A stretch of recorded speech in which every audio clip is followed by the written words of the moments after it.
20,000 years ago, there were primitive people who lived in caves and had dinosaurs instead of cars. Life was simple in those days. For a caveman, exercise consisted of stalking his prey, and nutrition was something that came naturally with the seasons. When it came to their diet, cavemen observed what foods were available and only chose to eat those that were good for their body and overall health. Nowadays, there's talk about living a healthy lifestyle, but in reality, most of us are too busy to really implement it. The world is always in a hurry. The modern man just eats only what's convenient. The list of Americans' top 10 foods includes hamburgers, donuts, french fries, chicken nuggets, and ice cream. All processed foods. But the bottom line is, we're not eating what our bodies were intended to eat, and it's become a big problem.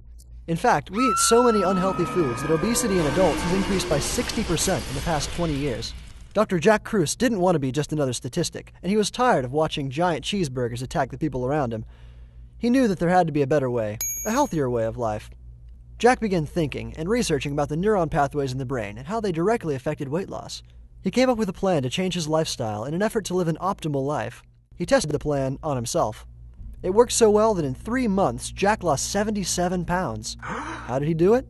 First, Jack decided to reset the leptin pathway in his brain. Leptin is a protein that plays a key role in regulating energy intake and metabolism. If you're overweight, you are most likely leptin resistant. Your body must become leptin sensitive again in order to shed those extra pounds and keep them off. 1, 2, 3, 4. By following an optimal diet, you're allowing the leptin receptors to become responsive again. Secondly, he realized he had to change his diet. Jack began to eat like a caveman. His diet consisted of meat, along with seasonal fruits and vegetables. Then, he added cold thermogenesis. What is that, you ask? Well, imagine a nice bath soak every night in ice-cold water. It sounds crazy, but before long, Jack could sit comfortably for hours and became a much smaller man. Jack had discovered the perfect formula to improve your health and add years to your life. So reverse the years, shed the pounds, and get optimal now.